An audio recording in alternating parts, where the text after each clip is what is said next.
Hello guys, now we will discuss heat, ventilation and air conditioning basics. HVAC stands for heating, ventilation and air conditioning. ठीक है, it is the technology of indoor and vehicular environmental comfort. आपकी गाड़ी में भी लगा होता है ना, आप एक बड़ी सी गाड़ी, ज़बरदस्त गाड़ी में पराठों में बैठ जाओ और उसका एसी बंद कर दें, अब ज़्यादा देर तक नहीं बैठ सकते उसमें, करके देखें experiment. Okay, you need proper air inside that cabin. Okay, car cabin जो भी है, ठीक है. It's goal is to provide thermal comfort and acceptable indoor air quality. ये देखें कितना ज़बरदस्त उसको डिफाइन कर रहा है कि it's goal is to provide thermal comfort.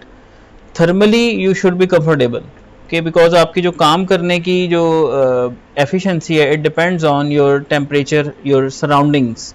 Okay, HVAC systems control the ambient environment. Ambient एक वर्ड होता है, एम्बियंट. एम्बियंट का मतलब ये होता है एटमॉस्फेयर, आपके आसपास सराउंडिंग्स आपके. ओके, एम्बियंट एनवायरनमेंट जिसमें आपका temperature, humidity, okay, air flow and air filtering, ये सारी चीज़ें इन्वॉल्व होती हैं. HVAC is an important part of the residential structures where making it safe and habitable.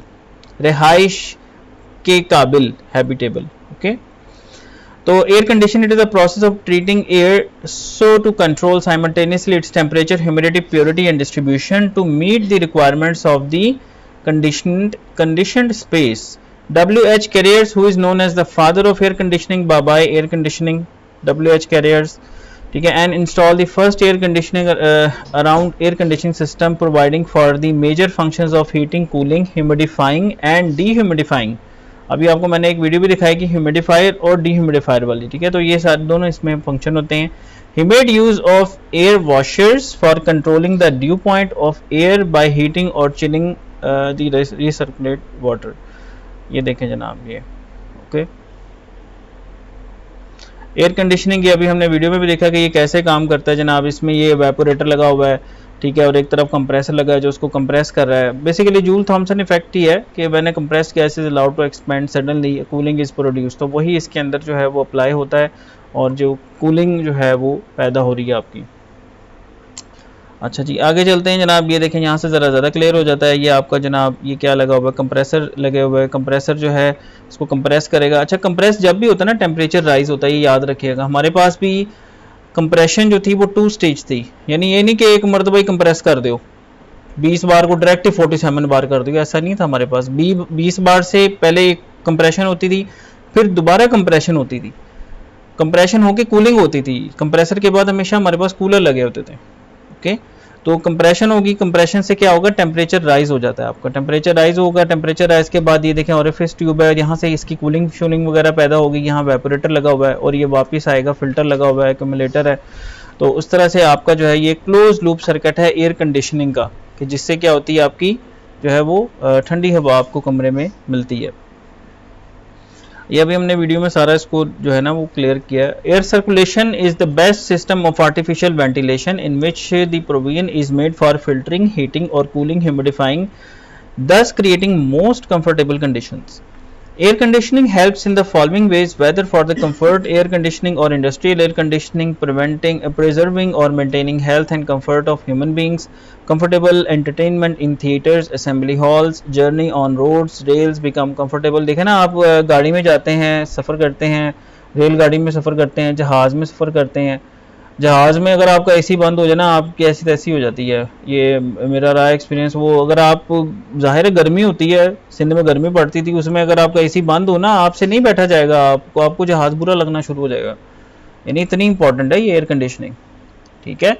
तो comfortable in entertainment theatres, assembly halls, journeys on roads, rails be comfortable, improving the quality of industrial products such as artificial silk, cotton cloth. अब आपको गर्मी लगती है, आपकी बस हो जाती है. इसी तरह जो चीज़ें हैं, कॉटन शॉटन, ये बाकी कपड़े शपड़े बन रहे हैं, इनको भी खास टेम्परेचर चाहिए भाई अपनी हालत को मेंटेन रखने के लिए. अगर आप उसको ड्राई भी हो सकता है, वो वेट भी हो सकता है. लास्ट लेक्चर में हमने किया था, ये हाइग्रोस्कोपिक होते हैं, ये अपनी मॉइस्चर को दे भी देते हैं और ले भी लेते हैं, तो हमें उसको मेंटेन रखना है proper. Okay, we need the air, we need the ambient environment conditioned.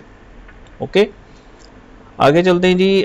Summer air conditioning में क्या होगा, in summer outside temperature is more and hence cooling of the air is required for the greater comfort. The cycle of operations consist of air cleaning, air cooling, dehumidifying और air distribution या circulation. Winter air conditioning में क्या होगा कि in winter outside temperature is low and hence heating of the air is required for the comfort. Cycle of operation consist of air cleaning, air heating and humidifying and air distribution slash circulation. अच्छा, composite air conditioning in this the same air conditioning is done throughout the year respective of outside temperature. यानी कि system लगा दिया हुआ है, अब ये independent चल रहा है, इसमें दोनों फंक्शन है, चाहे बाहर सर्दी हो चाहे बाहर गर्मी हो, बाहर जैसा भी इन्वायरमेंट हो, अंदर उसने क्या करना है कि टेम्परेचर को मेंटेन रखना है. उसके अंदर दोनों फंक्शन होंगे, कूलिंग का फंक्शन भी होगा और उसके अंदर हीटिंग का फंक्शन भी होगा. तो आपको बिल्डिंग के अंदर महसूस नहीं होगा कि बाहर क्या हो रहा है, आप बिल्कुल जिसको कहते हैं ना थर्मली बाहर की दुनिया से आप आइसोलेट हो गए हैं. आजकल वो ये भी है अपना क्या कहते हैं, हमें पता है कि साहब कहफ का एक वाक़या है जिसमें वो 309 साल सोए रहे. बेसिकली वो हाइबरनेशन का कॉन्सेप्ट है. तो उसमें वो टेम्परेचर का भी उसमें इफेक्ट है कि टेम्परेचर कम कर देना है, किस टेम्परेचर पे जाके वो हाइबरनेट होंगे. उसमें कुरान पाक में लिखा हुआ है कि जी सूरज यहाँ से निकलता था, उस तरह का ना मफहूम पड़िएगा आप आयत का, सूरज भी खास तरीके से निकल रहा था कि उसका कोई टेम्परेचर मेंटेनेंस का कोई चक्कर है वहाँ पे. समझ रहे हैं बात को. तो इस पे काम हो रहा है कि इंसानों को भी हाइबरनेट किया जा सकता है, किया नहीं जा सकता, मतलब कोशिश हो रही है कि आर्टिफिशियली हाइबरनेशन अगर हो जाए तो इंसान भी हाइबरनेट हो सकता है. और ये वाक़या है, हुआ है हिस्ट्री में, अल्लाह ने किया, वो तो मौजज़ा है. अब साइंस के थ्रू कोशिश कर रहे हैं कि यार क्या पता ये पॉसिबल हो. तो ये air conditioning is that important. Okay. अच्छा जी, systems of air condition, all air conditioning systems can be broadly classified into two categories: direct expansion systems and chilled water systems. Chillers जिनको कहते हैं, चिलर्स इंडस्ट्री में chillers भी इस्तेमाल हो रहे होते हैं, तो वो अभी हम देख लेते हैं. Direct expansion system, it is a system where the refrigerant is utilize to cool the air directly. The common, ठीक है, डायरेक्टली ये refrigerant is utilize to cool the air directly, refrigerant को यूज़ करते हैं. The common example is the room air condition, जो घरों में AC लगे होते हैं, पैकेज यूनिट्स होते हैं और सेंट्रल डायरेक्ट एक्सपेंशन प्लांट्स होते हैं, यहाँ पे ये यूज़ होता है. अ room air conditioner, a room air conditioner is a factory made assembly designed unit for mounting on a window through a wall. It is design, पहले तो सिर्फ एक ही आता था ना यूनिट, वो उसकी पिछली साइड बाहर निकाल देते थे कमरे से और अंदर वाली साइड अंदर रखते थे, तो वो हीट बाहर निकाल रहा होता था अपने. अब स्प्लिट में कन्वर्ट हो गया, स्प्लिट यूनिट्स.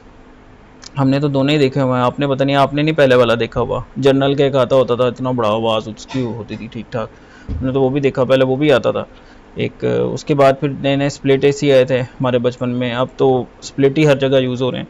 तो a room air conditioner is a factory made assembly designed unit for the mounting on a window through a wall. It is designed to deliver conditioned air without ducts. It is the prime source of refrigeration and dehumidification and circulates and cleanses the air. Air की cleaning भी करता है. It may also include means for the ventilation and heating. Normal capacities of the room air conditions is in kilowatt hour. 1 ton से लेके 10 ton तक होती है, ठीक है. 1 टन हम हमारी मिसकंसेप्शन ये कि 1 किलोवाट होता है. अभी हमने देखा इससे पहले वीडियो में कि वो तकरीबन 3.5 किलोवाट 1 टन के बराबर होता है. इसको आप जाके वेरीफाई भी करें. Electrical consumption is a critical. Watt कैसे निकालते हैं, पावर कैसे निकालते हैं, पावर होती है ना watt, power is equal to V into I. AC में क्या होगा, cos फाइव भी आ जाएगा, पावर फैक्टर भी आ जाएगा, ठीक है. और उसको टाइम से ज़रब दें तो वो देखें, पहले पावर निकाल लें, voltage into current into power factor, उससे आपकी आ जाएगी पावर वाट के अंदर. फिर उसको क्या करें, किलो वाट में कन्वर्ट करें. वाट को किस में कन्वर्ट करें, किलोवाट में. कैसे करेंगे, क्या करना होता है, वाट से किलोवाट में क्या करेंगे, 1000 से तकसीम करेंगे, उसको 1000 से तकसीम करेंगे. जैसे 1000 वाट आ रहा है तो 1000 से तकसीम करेंगे तो 1 किलोवाट आ जाएगा. फिर उसको टाइम से मल्टीप्लाई करें और टाइम आवर्स के अंदर लें.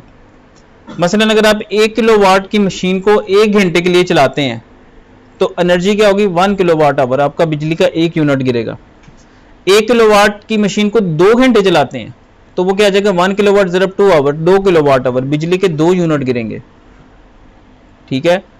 2 किलोवाट की मशीन को 1 घंटे के लिए चलाते हैं, 2 किलोवाट आवर. 2 किलोवाट की मशीन को दिन में 10 घंटे चलाते हैं, 20 किलोवाट आवर, डेली 20 यूनिट बिजली के गिरेंगे.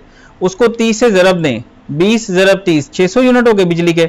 उसको फिर आप अपनी जो है वो साल से ज़रब दे दें, 365, वो साल का आगे आपका यूज़, उसको ज़रब दें बिजली के यूनिट की प्राइस के साथ, तो उससे आपका जो साल का जो पूरी वो है ना कैलकुलेशंस वो निकल आएंगी कि कितना आपका साल का बिल बनता है। ओके, ये ड्राइव्स पढ़ाते हैं इंडस्ट्रियल प्रोसेस कंट्रोल में भी, पावर इलेक्ट्रॉनिक्स में भी ड्राइव्स में पढ़ाता हूँ। उसमें ड्राइव्स की बाकायदा कैलकुलेशन होती है कि मोटर के साथ, अब आपने देखा वीडियो में, हमने देखा कि इन्वर्टर वाले एसी आ गए हैं। क्यों आए हैं? एनर्जी कंजम्पशन बचाने के लिए। अब ऐसे 2 टन का एसी यूज करो ना, वो ठीक ठाक एनर्जी आपके कहते बिल आएगा, ठीक, क्योंकि वो ऑन या ऑफ है, या ऑन है या ऑफ है, या ऑन है या ऑफ है।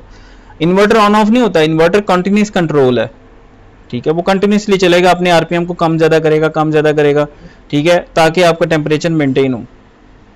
एक तरफ ऑन ऑफ कंट्रोल है और एक तरफ प्रिसाइज कंट्रोल है, पीआईडी कंट्रोल कह लें इसको आप, proportional integral derivative PID controller. Pi और पीआईडी कंट्रोल ये ज्यादातर यूज होते हैं। इसमें पीआईडी लगा होगा, डीबी होगा इसके अंदर, क्योंकि ये टेम्परेचर है। Temperature is a sluggish process. गर्म गाड़ी हो जाके फटाफट ठंडी हो जाती है, वर्कशॉप में लेके जाते हो तो क्या होता है, वो थोड़ी देर कहते हैं पॉइंट ठंडी होने दो गाड़ी, ऐसे ही होता है ना। टेम्परेचर क्या है? It is a sluggish process. Temperature फटाफट नहीं चेंज हो जाता, आहिस्ता आहिस्ता होता है। ओके, तो पीआईडी कंट्रोल ऐसे प्रोसेस पे यूज करते हैं जिसमें प्रोपोर्शनल भी हो, इंटीग्रल भी हो, डेरिवेटिव भी हो। अच्छा, आगे चलते हैं। ये देखें रूम एयर कंडीशनर्स की जो है, ये देखो, ये विंडो वाले एसी, ये वही है, उस तरह का ही है वही। और अब ये स्प्लिट एयर कंडीशनर, ये आपको पता ही है, ये घरों में लगे होते हैं आपके। अच्छा जी, और ये इसकी क्लीनिंग है जनाब। फिल्टर माइक्रोन में होता है। माइक्रोन क्या होता है कि माइक्रोमीटर, कितने माइक्रोमीटर का साइज पास हो जाएगा और कितने को ये रोक लेगा। फिल्ट्रेशन बड़ा एक प्रोसेस है। लास्ट लेक्चर में भी जो है ये था फिल्ट्रेशन, फिल्टर। अच्छा, फिल्टर की हेल्थ कैसे चेक करते हैं? कौन सा इंस्ट्रूमेंट है, मैंने इसमें पढ़ाया था आपको लास्ट लेक्चर में, जिसे हम फिल्टर की हेल्थ मालूम करते हैं कि ये फिल्टर ठीक है। इंडस्ट्री में कैसे फिल्टर की हेल्थ चेक होती है कि ये फिल्टर साफ है। फिल्टर साफ का मतलब क्या होता है कि ये ब्लॉक नहीं हुआ। फिल्टर ब्लॉक कर, बेसिकली फिल्टर सफाई के लिए होता है ना, कि अनवांटेड पार्टिकल्स को रोक ले और डिजायर्ड पार्टिकल्स को जाने दे। फिल्टर खराब कब होता है? जब वो चोक हो जाता है, यानी जो डिजायर्ड पार्टिकल है वो उसको भी रोकना शुरू हो जाता है। तो कौन सा ऐसा इंस्ट्रूमेंट है जो फिल्टर की हेल्थ बताता है कि ये फिल्टर साफ है या फिल्टर जो है वो खराब हो गया, गंदा हो गया। आप इंडस्ट्री में जॉब कर रहे हैं, एक फिल्टर है, अब आपको असाइनमेंट मिली, जाके फिल्टर चेक करो भाई, सारे प्लांट के फिल्टर चेक करो। आप कैसे चेक करोगे? प्रेशर गेज होती है, प्रेशर गेज होती है, इसके क्रॉस जो प्रेशर बता रही होती है। अगर प्रेशर गेज से प्रेशर बढ़ जाए, डिफरेंशियल प्रेशर गेज उसको कहेंगे, अगर प्रेशर बढ़ जाए तो इसका मतलब है वो चौक हो चुका है। डिफरेंशियल प्रेशर बढ़ गया, इट मीन्स वो चौक हो चुका है। अगर डिफरेंशियल प्रेशर कम है, इट मीन्स वो पास कर रहा है, वो साफ सुथरा है। ये याद रखना है, फिल्टर का ये असूल है। Okay, filtration.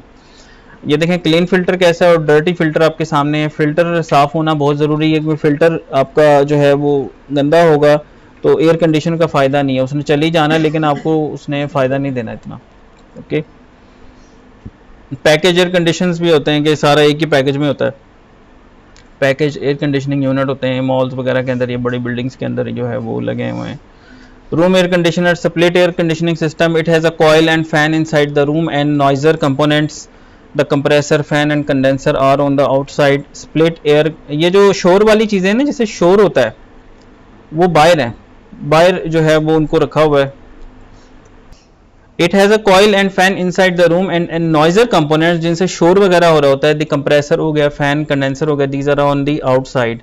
Split air conditioners are slightly more expensive to buy and install, but they are much quieter on the inside, more versatile than conventional types, and if you need air conditioning in more than one room, some models have one outside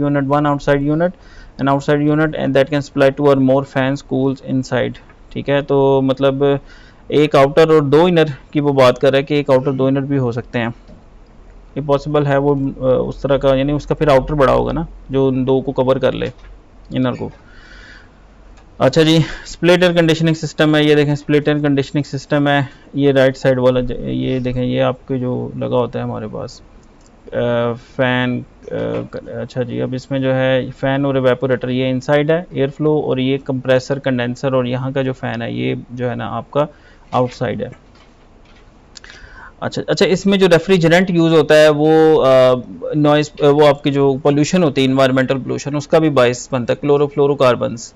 ठीक है, ये हमें पता होना चाहिए इस बात के बारे में। अच्छा, नेक्स्ट आते हैं जी, in cold regions it is necessary to keep the warmth in the building, therefore some artificial measures need to be taken. अच्छा जी, अब हीटिंग फॉर कंफर्ट, यानी अगर बाहर ठंड है बहुत ज़्यादा तो आपको ज़रा सर्दी में भी नहीं काम कर सकते ना. The primary sources of heat for the building's heating systems are fossil fuels, natural gas and various grades of fossil oils and coal. अब आपने अगर देखा हो, अभी हमारे पास तो गैस वैसे ही कम हो गई है ना, लेकिन जब गैस हमारे पास थी आज से 2-3 साल पहले खुली डुली, तो हम क्या चलाते थे सर्दियों में गर्म में? गैस वाले हीटर, गैस वाले हीटर चलाते थे ना, गैस वाले हीटर चलाते थे, गैस आ गई हीटर चला लो. लेकिन जो है वो चीज़ें अब ख़त्म हो रही हैं आहिस्ता आहिस्ता, तो इलेक्ट्रिक की तरफ ही जा रहे हैं. गीज़र्स अब आ गए हैं, हाइब्रिड इलेक्ट्रिक गीज़र आ गए हैं, इलेक्ट्रिक हीटर आ रहे हैं, वही चल रहे हैं अब आगे, यही है. The primary sources of heat for the buildings heating systems are fossil fuels. Fossil fuels, natural gas and various grades of fossil oils and coal. Electricity is used under certain circumstances for heating in commercial buildings including perimeter zone heating and surface water heating. लेकिन अब यही main बन रही है. The heating plant produces heat and distribution systems like ducts, fans and pumps, terminal devices, auxiliary equipment distributed to the intended places. The equipment that produces heat are furnaces, boilers and heat pumps, heat exchanger. ये pumps वगैरह ना, ये हम आगे करेंगे. Compressor pump, इसमें ये heat pump भी आएगा, हीट जनरेटर भी आएगा, आगे इसको हम डिस्कस करेंगे. अच्छा जी, आगे चलते हैं जनाब. ये देखो, ये एक चिलर सिस्टम दिखाया हुआ है जो इंडस्ट्री में यूज़ हो रहा होता है.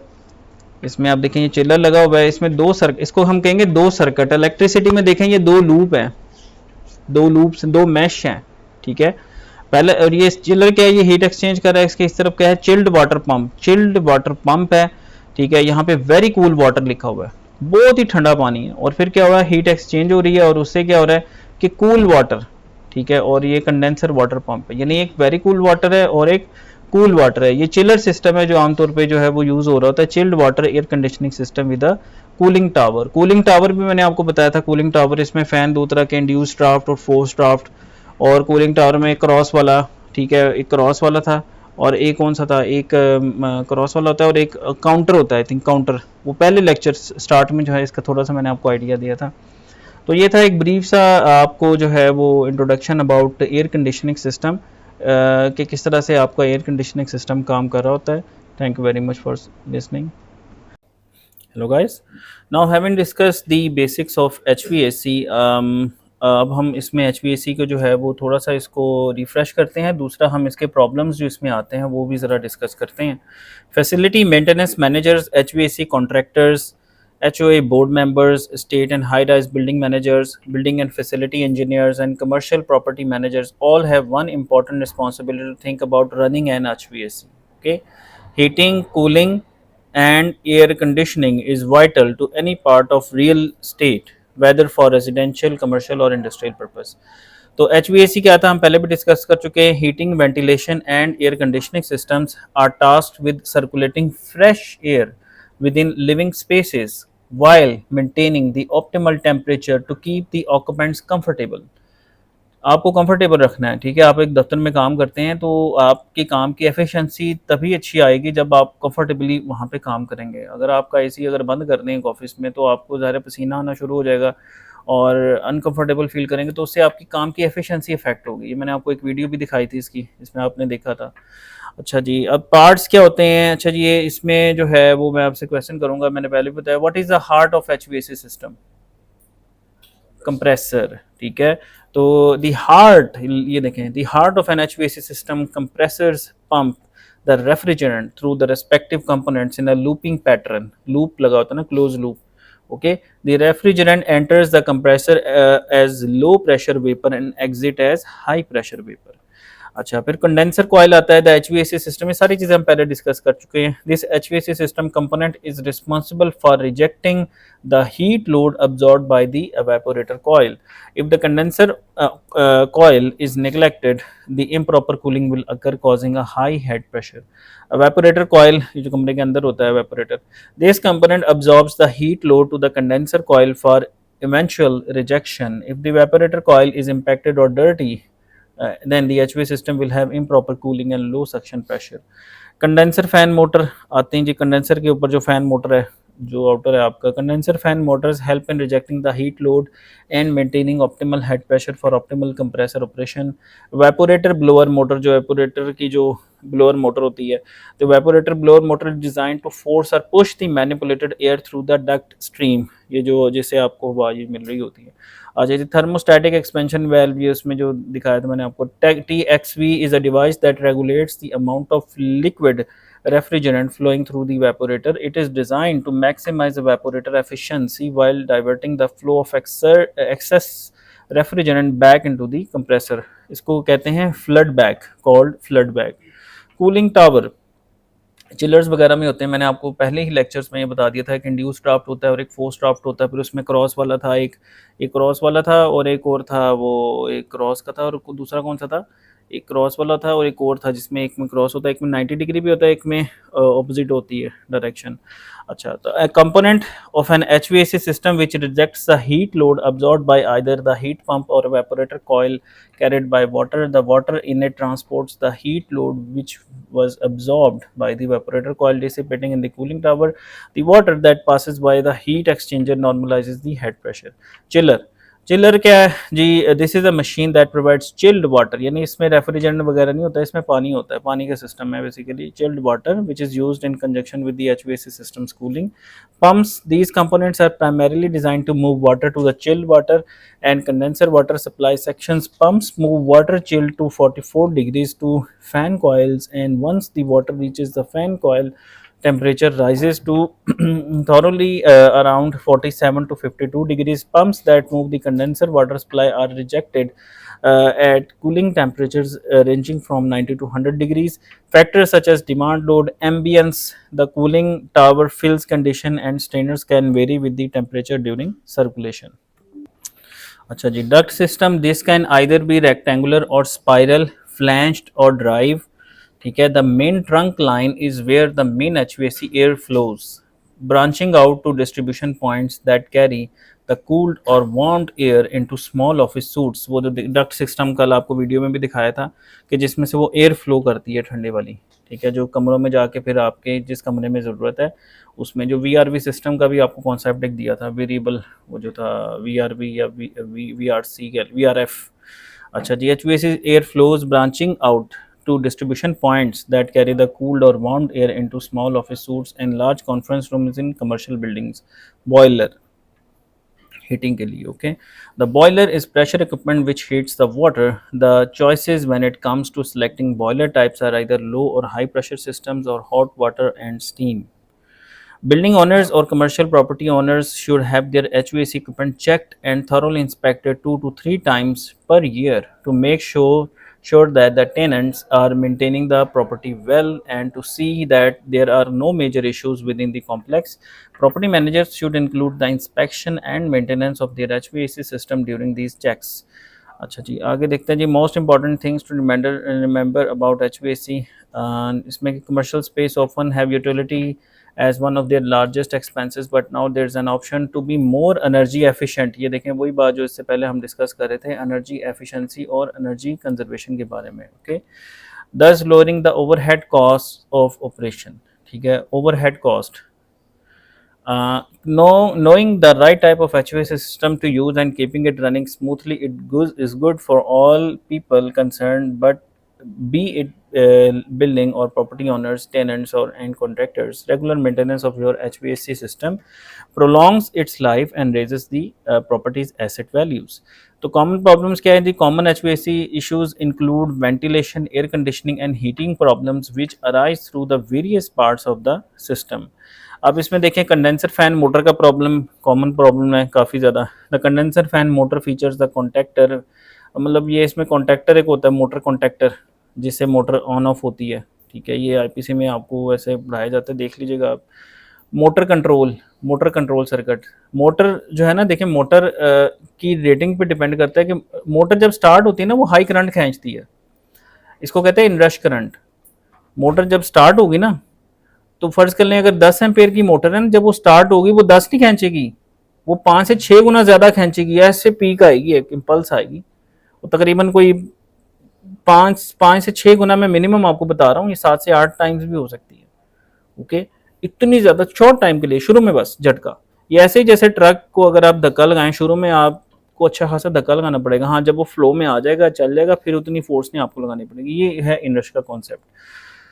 तो तो मोटर के स्टार्टर्स होते हैं, इंडक्शन मोटर के स्टार्टर होते हैं। एक होता है डायरेक्ट ऑनलाइन स्टार्टर, उसमें ब्रेकर होता है और एक कॉन्टैक्टर होता है। Just contactor is just a relay. Relay जो स्मॉल एप्लीकेशंस के लिए यूज़ होती है, कॉन्टैक्टर जो होता है वो 3 फेज एप्लीकेशंस के लिए यूज़ हो रहा होता है। ये आपका लगा भी हुआ है इधर बाग के पास ना, डायरेक्ट ऑनलाइन जो डिब्बी से होती है जिसपे एक रेड बटन होता है और एक ग्रीन होता है। ग्रीन दबाते हो ना, जैसे अंदर कंट्रोल सर्किट सिंपल सा लगा होता है, वो बनवाते भी हम। तो वो जैसे दबाते हो कॉन्टैक्टर लैच हो जाता है, तो आपकी मोटर चल पड़ती है। ठीक है, तो वो उस कॉन्टैक्टर की बात कर रहे हैं। ठीक है, the condenser fan motor features the contactor which engages when there is need for the cooling so as to create an electrical connection. This in turn starts the motor. Contactors are also found in both the compressor and blower motors. The common issue with the contactors is the condenser fan motor is simply wearing out. Pitting also forms on the contactor which makes it difficult for the passage of electric current and therefore the condenser fan motor may fail to start. Capacitors ये single phase Motors होती हैं। Single phase motor का आपको पता होगा, आपने electric machines पढ़ ली है। 3 फेज मोटर तो सेल्फ स्टार्ट होती है, single phase motor self start नहीं होती, उसको पॉलीफेज बनाना पड़ता है। पॉलीफेज के लिए क्या करते हैं, आप एक कैपेसिटर लगाते हैं उसके साथ पैरेलल में, ताकि उसमें 2 फेज करंट बन जाए आपका, उससे आपकी मोटर चल पड़ती है। ठीक है, तो ये उसमें कैपेसिटर आपने देखा होगा लगा होता है आपके, ये कंडेंसर फैन में भी आपको मिलेगा और आपकी जो एवेपोरेटर की मोटर है उसमें भी लगा होगा। तो capacitors are another part of this motor which में, और इस तरह ये कैपेसिटर भी और ये कॉन्टैक्टर भी, capacitors are another part of this motor which may burn out and inhibit the HVAC system functionality. The capacitors provide the compressor with a slight increase in starting torque. ठीक है, अच्छा जी, check on the contactor and the capacitors. Next हम discuss करते हैं evaporator blower motor. The evaporator blower motor also features a contactor and capacitors which should be checked. Another common problem is the blown fuse. Fuse blow. Fuse असल में होता है short circuit protection, कहीं पे shorting हो जाए अगर, fuse को चूंकि चेंज करना पड़ता है आपको, तो इसलिए आप ब्रेकर लगा देते हो। ब्रेकर ट्रिप होता है, मतलब आपका ब्रेकर ट्रिप हो गया, अब आपका कोई सर मैं ऊपर कर देता हूँ, नो, पहले उस फॉल्ट को एनालाइज करो जिसकी वजह से ये ब्रेकर ट्रिप हुआ है, पहले उसको रेक्टिफाई करो, फिर इसको आपने जो है दोबारा से रिस्टोर करना है। ऐसा नहीं ब्रेकर ट्रिप हो जाके दोबारा, नो, पहले चेक करो ट्रिप क्यों हुआ है, उस फॉल्ट को रेक्टिफाई करो, उसके बाद इसको। ब्रेकर ट्रिप होना जो है ना, इसका मतलब है कि सेफ्टी ऑपरेट हुई है, कहीं शॉर्ट सर्किट हो गया। ओके, तो this problem is also common to the compressor and the, अच्छा हाँ, and the condenser fan motor. The fuse protects the motor against overheating when the system is heating the environment. Replace the blown fuse. If the HV system is not functioning, the breaker might have flipped off and will there require the replacement. Condenser की coil, condenser coil, ठीक है, this is the place outside together with the compressor exposed to the outside elements. उस पर dirt आ जाती है तो वो service नहीं करती आपकी जो, तो this implies that they get dirty when need to be cleaned at least yearly, which can be done using a water hose when the system is not operational. अच्छा जी, if the grime and dirt get worse, the HVAC system will have to be cleaned by a technician who will have to use a chemical cleaner. तो chemical लगा के उसकी सफाई करेंगे। अच्छा जी, increase the air flow to the condenser unit by cleaning. Basically air flow को बढ़ाना होता है हमने। थर्मोस्टैटिक एक्सपेंशन वेल, ये बड़ा इंपॉर्टेंट है। The thermostatic expansion valve signals the HVAC system on what is supposed to be done and when it should be done. In some cases the thermostat may turn off accidentally or has the wrong setting, so before contacting any help, ensure the thermostat is on, check the batteries and ensure the thermostat is on। ठीक है, अच्छा, if the thermostat is not lit up, the thermostatic expansion valve may be non-functional and the batteries should be changed। अच्छा जी, compressor ये heart होता है, देखिए बार बार लिख रहा था, compressor is the HVAC units main part. कौन सा कंप्रेसर ज़्यादा कॉमन है? Centrifugal, reciprocating, scroll, all of these, none of these, कौन सा है भाई? Yes, scroll compressor। अच्छा जी, the compressor is the HVAC unit's main part, the heart of the system. When the system is undercharged with the refrigerant liquid, the compressor runs hot। यहाँ पे एक pressure switch भी होता है system में, वो यानी प्रेशर मेंटेन होगा तो वो सही रहेगा, जैसे प्रेशर कम हो जाएगा वो ओपन करा देगा लूप को आपके, समझ रहे हैं आपको, तो वो जिसको लो प्रेशर प्रोटेक्शन है आपकी। ठीक है। तो the compressor runs hot and even quits operation when it is overcharged. The refrigerant gets back into the compressor which leads to liquid slugging. Ensure the compressor has the proper amount of refrigerant liquid, ना कम हो ना ज़्यादा हो। Evaporator coil, ये जो आपकी है evaporator coil है जिससे आपको ठंडी हवा मिलेगी जिस पे लग के, रिटर्न्स फ्रॉम ब्लॉक्ड एयर और एयर फिल्टर्स, यानी कि वही बात है एयर फिल्टर की cleaning, that are clogged may limit the airflow in the evaporator coil, causing it to freeze up. This problem may also be caused by low refrigerant levels on split units. The evaporator coil is placed in the roof, and on a package system the coil is placed outdoors with the rest of the HVAC system. Clean the evaporator coil. Filters, the HVAC unit filters get clogged and dirty with time. When this happens, the filter should be changed. When a clogged filter is not changed, the airflow is reduced and this causes the system to freeze. So change the air filters. अच्छा जी, cooling tower, one of the most common problems associated with the cooling tower is the leakage of refrigerant liquid, leakage वगैरह जो होता है ना, leakages may be result from the vibrations of the system. Vibration जब होती है ना, vibration, आपका पाइप अगर वाइब्रेट कर रहा है या इक्विपमेंट वाइब्रेट कर रहा है, तो इससे क्या होता है कि इससे वो जो कनेक्शंस होते हैं नट बोल्ट्स के या इस तरह के जो कनेक्ट कर रहे होते हैं चीज़ों को, वो लूज हो जाते हैं with the passage of time. तो vibrations of the system when it is operating, unfortunately leakage of the refrigerant liquid in the evaporator coils and condenser cannot be repaired. Find, अच्छा जी, उसके बाद चार्ज करें इसका duct system. A common issue in the duct system is caused by grime as well as other organic materials which build up within the lines. This causes water to flow back in and eventually overflow the drain pan. ठीक है, this in turn causes damage to the components of the system. The duct system often becomes clogged with the, algae or dirt, and when the water fills up the drain pan, it can leak over to the entire system and lead to the damage. Check the entire duct and clean the drain line. Drain lines आपकी clean होनी चाहिए, नहीं तो फिर वो सही है algae वेल्जी वहाँ बनेगी। अच्छा जी, अब कुछ कैलकुलेशंस करते हैं क्विकली। क्विक कैलकुलेशंस क्या है कि आपका रूम हाइट है 10 फीट या उससे कम, 10 फुट या उससे कम की रूम हाइट्स के लिए the room is 10 feet wide by 15 feet long, 15 foot लंबा है और 10 फीट चौड़ा है। तो to calculate multiply the length and breadth, area निकाल लें आप, ठीक है। To multiply the length and breadth of the room, take square root of the product and divide by 10, this result will give the desired tonnage. ये एक जिसको कहते हैं ना रूल ऑफ थंब टाइप है। 10 ज़रा 15, 10 बाय 15 का है ना, तो 10 ज़रा 15 कितना हो गया, 150 स्क्वायर फुट। 10 फुट ज़रा 15 फुट कितना हो जाएगा, मल्टीप्लाई करें 150 स्क्वायर फुट आ जाएगा ना एरिया, 150 का स्क्वायर फुट। इसका लें अंडर रूट, 150 का अंडर रूट लें, फिर उसको 10 से तकसीम करना है, तो ये आपके पास आंसर आ जाएगा 1.247। ये साथ करके भी इसको चेक कर लें। अच्छा, अब 1.247 का मतलब है कि 1.2 टन का एसी वहाँ पे फिजिबल रहेगा। यानी अगर आपने कोई एरिया 10, इसकी जो हाइट है 10 फीट या उससे कम, 10 फुट से ऊपर के लिए नहीं है ये, 10 फुट ये लिमिटेशन है, 10 फुट तक की अगर हाइट है तो एरिया पहले निकालें। इसकी जो लेंथ ज़रा वाइड फिट स्क्वायर में आ जाएगा, उसका अंडर रूट लें, उसको 10 से तकसीम कर लें, ठीक है। ये rule of thumb, sort of rule of thumb ले लें आप। So basically for a room which is 150 square feet we need to get 1.2 ton AC। This is fine if the room generally does not get direct sunlight, sunlight उस पर direct नहीं पड़ रही, ठीक है।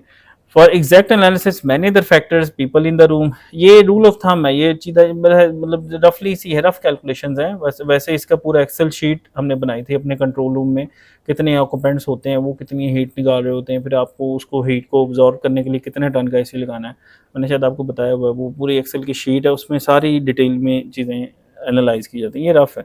अच्छा जी, for exact analysis many the factors people in the room, electronic items, walls, window, अगर इक्विपमेंट है रूम में रखा हुआ, जैसे हमारा कंट्रोल रूम है, उसमें इक्विपमेंट से भी तो हीट निकलती है, तो वो भी उसमें काउंट होगी। अच्छा, are taken into consideration for these factors you may need to go for slightly higher capacity than the calculate tonnage. The tonnage will vary accordingly more और less a half ton more than the calculated tonnage should do. अब इसमें देखें 1.5 ton AC है, ये table है 5 to 7.5 वाट है। अब इसमें ना स्टार भी आता है कि स्टार स्प्लिट AC में स्टार्स होते हैं, एक first star, second star, third star, 4 star और 5 स्टार। तो इसमें लिखा मिनिमम ER, मिनिमम ER, ये आगे हम देखते हैं कि एक रेशो होती है, एनर्जी एफिशिएंसी रेशो इसको हम कहते हैं। इसकी 2.7 है, नीचे वाले की 2.9 है, 3.1, 3.3, 3.5, यानी जो 5 स्टार AC है डेफिनेटली वो ज़्यादा एक्सपेंसिव है। उसकी जो रेटिंग आ रही है ER, ये आगे इस्तेमाल होगी, ये तब आपको क्लियर होगा, 3.5 है। और इनपुट वाट इसमें अगर आप लगाएं 1.5 टन का, तो इसमें 1954 वाट की कैलकुलेशन आती है, आगे हम करते हैं। और अगर आप सेकंड स्टार के लगाएंगे उसमें 1800 यानी 1.8 किलोवाट, 1.7। अब देखें ना, 1.5 किलो वाट के बराबर रह गया। 1.5 टन आपका 1.5 किलोवाट के बराबर रह गया इन 5 स्टार एसी, अगर आपका एसी क्या है 5 स्टार है। Okay, thus if 5 star split AC 1.5 tons cooling capacity is rated for 1507 watts, it will consume 1507 watt per hour। ये 1 घंटे में आपका तकरीबन 1.5 किलोवाट यूज़ करेगा, ठीक है। और इसको आवर से ज़रब दे दें तो वो आपके बिजली के यूनिट आ जाएंगे। बिजली का यूनिट क्या होता है, किलोवाट आवर। 1 किलोवाट को अगर आप 1 घंटे के लिए इस्तेमाल करें तो 1 बिजली का यूनिट कंज्यूम होगा। 1 किलोवाट को 2 घंटे के लिए यूज़ करें 2 किलोवाट आवर होगा। 1 किलोवाट को 3 घंटे के लिए यूज़ करें 3 किलोवाट आवर है। 1.5 किलोवाट को 1 घंटे के लिए यूज़ करें 1.5 बिजली के यूनिट। 1.5 किलोवाट को 2 घंटे के लिए यूज़ करें 3 यूनिट बिजली के। ओके, तो कैसे किलोवाट आवर कैलकुलेट करते हैं, पहले वाट निकालो सारे, उसको किलोवाट में कन्वर्ट करो 1000 से तकसीम करके, फिर उसको टाइम से ज़रब दो, ठीक है। क्योंकि energy basically is equal to power into time, ये वही हो रहा है। पावर वाट में टाइम से ज़रब दी तो क्या निकल आया आपका एनर्जी, और एनर्जी पर यूनिट टाइम आपकी पावर होती है, वही बेसिक फार्मूले, ठीक है। तो अब इसमें हम देखते हैं कि it will consume 1507 watt per hour. 1000 watts per hour is 1 unit of power consume, यानी 1 किलोवाट। 1000 वाट मींस 1 किलोवाट, ठीक है। इन 1000 वाट पर आवर यानी 1 किलोवाट आवर, यानी 1 घंटे में 1 किलोवाट, तो वो बिजली का एक यूनिट है। आजकल कितने का पड़ रहा है, 50-55 रुपए का है। मैं एक जगह देख रहा था 9 रुपए की पड़ती है बिजली जो पैदा हो रही है, ये भी महंगी है 9 रुपए की। थर्मल बिजली है महंगी होती है, हाइडल सबसे सस्ती होती है, ठीक है। तो और आपको हमें कितने में मिल रही है, अच्छी खासी एक्सपेंसिव, टैक्सेस वगैरह की वजह से। तो anyhow this is just for idea. Thus the AC will consume 1.507 units per hour. अब आप दिन में 10 घंटे एसी चलाते हैं तो इसको सिंपल आप क्या करें, 10 से ज़रब दे दें, यानी 15 यूनिट आपका एसी डेली खाता है। उसको 30 से ज़रब दे दें, वो 15 यूनिट को 30 से ज़रब देंगे तो वो महीने के यूनिट आ जाएंगे। उसको उसकी कॉस्ट से ज़रब दे दें तो महीने का बिल आ जाएगा आपके पास एसी का। साल में कन्वर्ट करना है, पहले उसको दिन का निकाल के उसको 365 से ज़रब दे दें तो वो पूरे साल का आपको बिल निकल आएगा।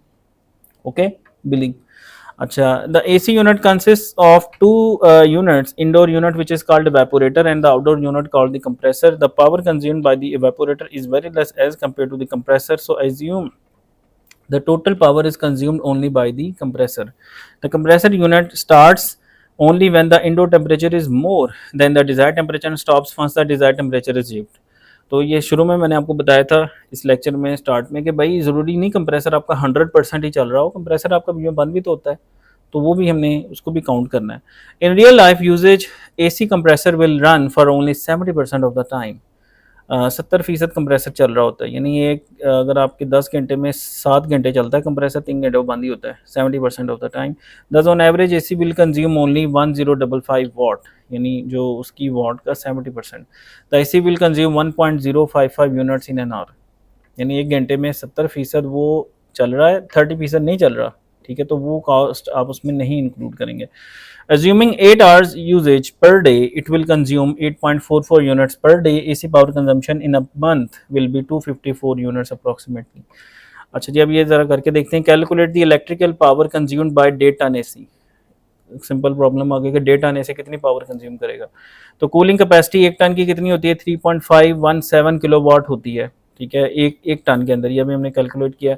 अच्छा, इससे पहले अच्छा फॉर 1.5 टन में कितनी हो जाएगी, 1.5 ज़रब 3.517 divided by EER, energy efficiency ratio, ठीक है। ये 2.7 से डिवाइड कर रहा है, इसका मतलब है ये सबसे जो फारिग AC है ना, ये जो फर्स्ट आर है ये वाला ले रहा है कि फर्स्ट आर क्या करेगा 2.7, तो उसमें कितनी निकल रही है आपकी 1.95 किलोवाट। ये देखें यहाँ पे भी ये टेबल बना हुआ है 1.95, ये देखें ये 195 ये वाट में है, it's not kilowatt, it's watt.